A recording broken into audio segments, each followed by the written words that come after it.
Hello everyone, this is Edray1416 here with a video on why cholesterol is important to your diet. Before I begin, I would like to thank Darkside for inspiring me to make this video with his legendary parody on me. Yeah, it's ironic that I'm taking inspiration from a parody.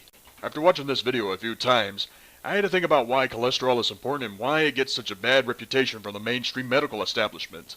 To understand cholesterol, let's look at the definition of cholesterol. Cholesterol is a fatty substance that is essential to the body as protection walls of the vasculature and linings of organs. Now, where does cholesterol come from? Animals.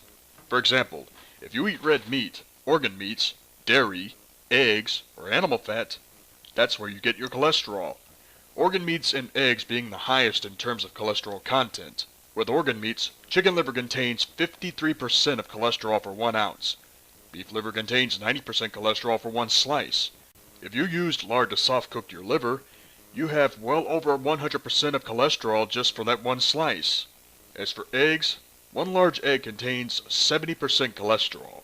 The average man eats 4 eggs a day, meaning they are eating 280% cholesterol in 1 meal.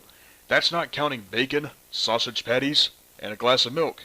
That's one hell of a way to start your morning, whether you work a back-breaking job or an office job. Now, why do people eat this stuff?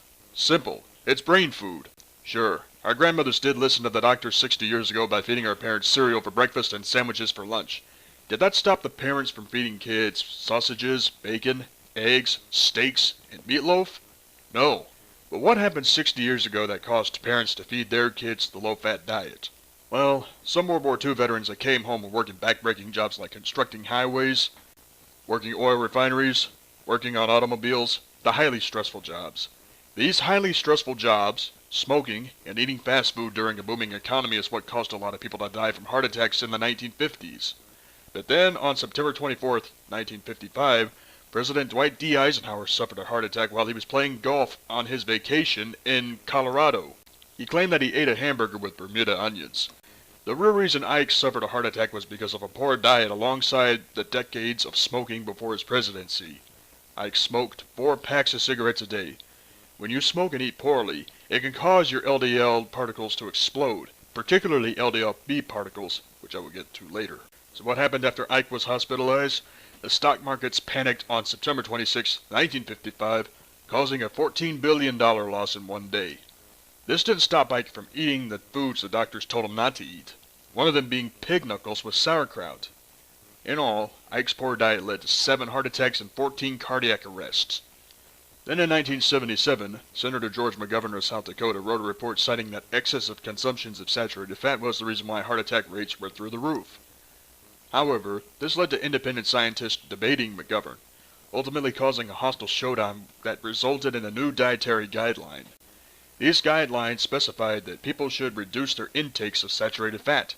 This meant sugar-laden products would reach record sales since it was low in fat or fat-free.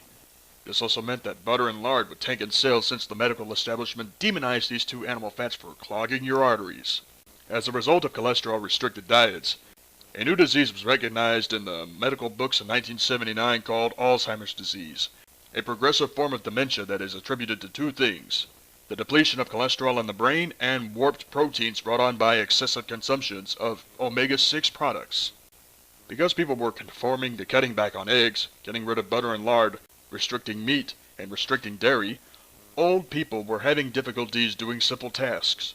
Cooking vegetables with margarine, like I can't believe it's not butter and country crock, fueled Alzheimer's even further, causing old people to die from a lack of memory and brain function.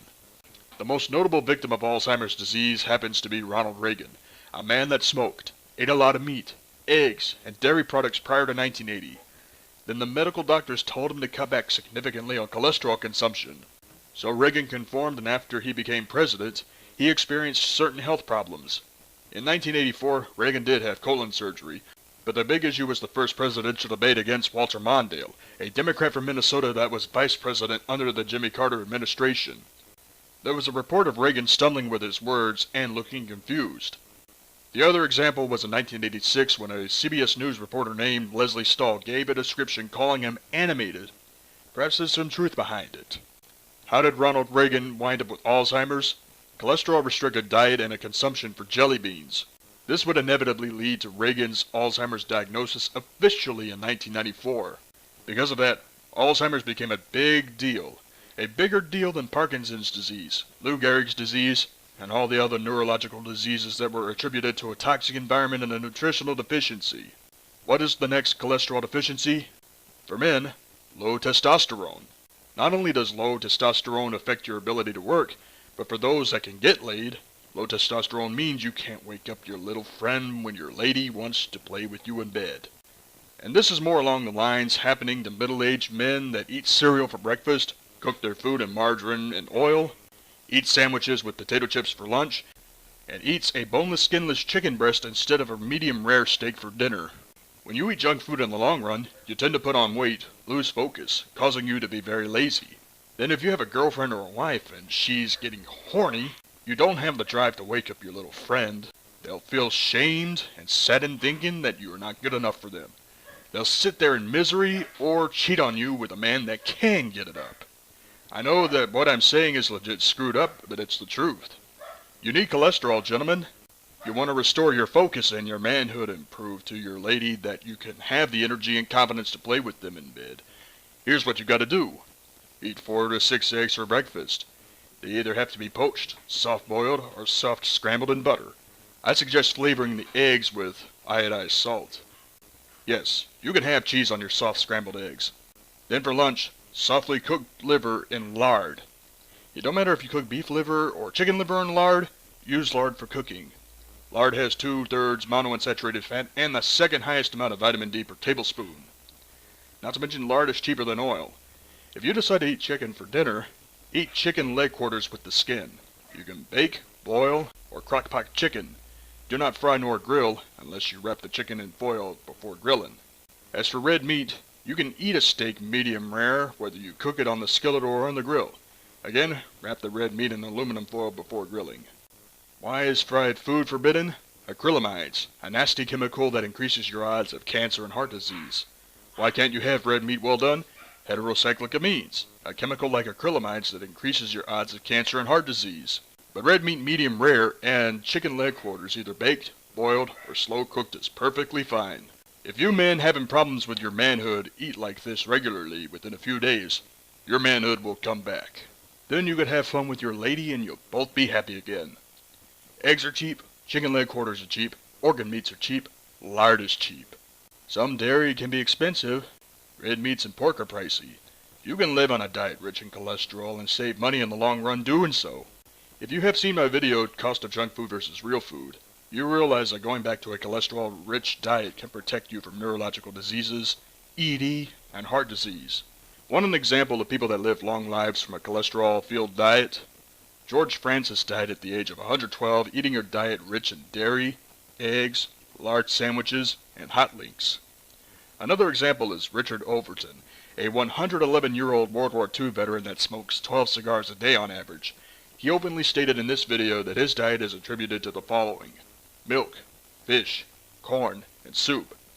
So Overton is getting his cholesterol from milk and his omega-3 fats from fish. He's also getting cholesterol from eating ice cream, butter pecan to be exact. Overton eats ice cream on a daily basis. One more example. Susanna Mushat Jones, a lady that passed away May 15, 2016 at the age of 116 years old, ate 4 strips of bacon and scrambled eggs for breakfast every morning. Jones also ate a portion of meat daily. This proves right here that cholesterol is essential not only for good brain health, a good sex drive, and to help you lose weight, but cholesterol attributes to longevity. While cholesterol alone does not guarantee you living to be 100 years old, it can help increase the odds of you making it. Taking in antioxidants can also increase the odds of you making it. Now for LDL particles, there are 2 LDL particles that people need to know about. LDL-A particles are considered to be the large fluffy particles that actually repair the arteries from damage brought on by stress. LDL-A particles work like a bandage if the arterial wall got a cut. Without this, you could die of a blood clot, which is the cause of heart disease. LDL-A particles come from fats that are not damaged nor rancid in any way. Soft-boiled eggs, red meat medium rare, etc. Now for LDL-B particles, these particles are like small BB gun pellets. These particles come from rancid fats and too much sugar consumption. So if you eat fried food, cook your vegetables in margarine, drink too much cola, or eat junk food, the LDL particles will accumulate and build a plaque in your arteries. How? When your arterial wall gets damaged, it leaves a space for LDL particles to sneak into the arterial wall. With time, the accumulation of LDLB particles build. If it builds up enough, you develop a plaque in your artery, and that's how you suffer a heart attack. This is what kills people. Too much junk food and not enough antioxidants in the diet. Remember, cholesterol is safe only if you boil, bake, soft cook an animal fat, or slow cook using a crock pot. Cholesterol is not safe if you grill or fry. Avoid oil. That means no more cooking oil, no more coconut oil, no more olive oil, and especially no more margarine. Embrace cholesterol. Take in the antioxidants from fruits and vegetables. Eat red meat medium rare, never well done. Not only will you gentlemen restore your manhood, but your manhood will stay intact even when you turn 80 years old. You will also stay focused even in old age.